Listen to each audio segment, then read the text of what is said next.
Mainstream media outlets maintain a disproportionately large influence in guiding our political dialogue. These outlets have the ability to discuss topics that they deem to be worthy through agenda setting and are able to guide the conversation through their framing.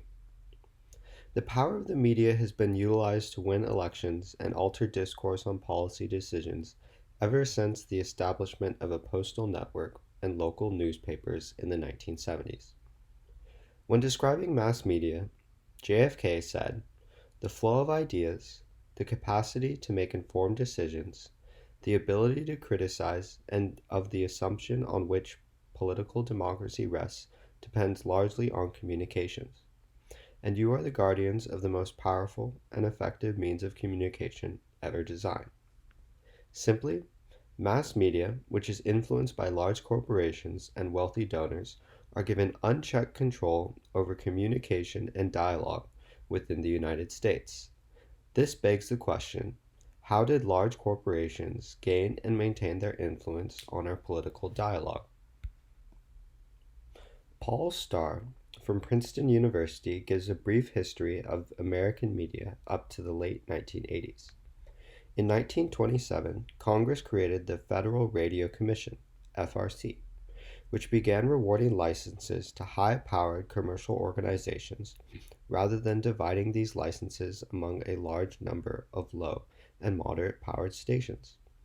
The decision to reward high-powered commercial organizations was the impetus for corporate consolidation. Subsequently, in 1954, the FRC adopted the Fairness Doctrine, which required stations to air controversial news and public affairs programming, and to offer reply time to people who disagreed with their views. In 1987, the FCC got rid of the Fairness Doctrine, which released the broadcast media from requirements for a fair and balanced and open way to targeting of ideological audiences. In a sense, these developments represent a return to the partisan journalism of the 19th century. Rice University further talks about the pivotal role of net neutrality and how it regulated the internet. The rule required internet service providers to give everyone equal access to their services and disallowed biased charging of internet access fees. Net neutrality was a positive step towards leveling the internet's playing field. Unfortunately, the Trump administration overturned this policy.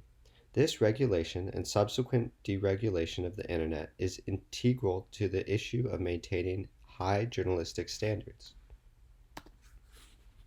Furthermore, Daniel Hollis examines how corporate consolidation and the manipulation of technological advancements enabled these companies to have a disproportionate influence in controlling the media narrative.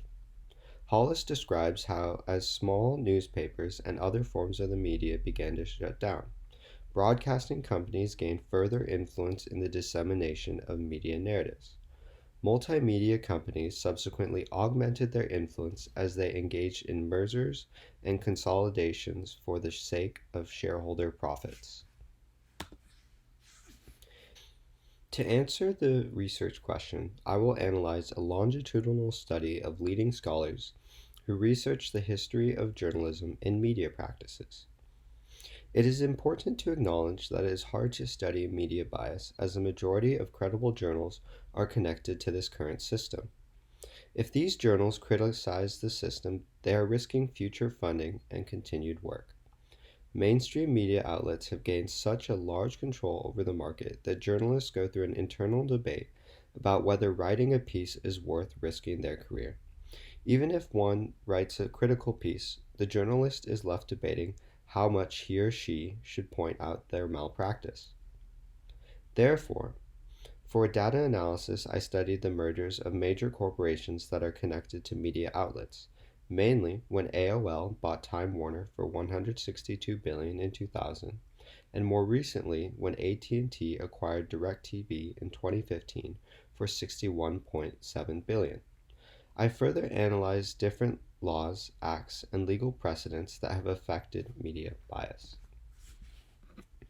Overall, my findings support the notion that corporations' disproportionate influence was gained by deregulation and maintained by economic structures that are motivated almost exclusively by money rather than an obligation to journalistic objectivity. They maintain it by selecting stories based on the interests of their stockholders while balancing maximum viewership.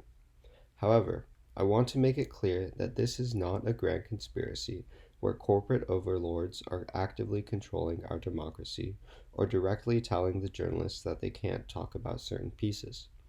Rather, American policies and rulings have created a system that enables corporations to have a disproportionate influence in our politics. To maintain their influence, mainstream media outlets hire individuals who will be good for ratings while not harming the industries that fund the outlet.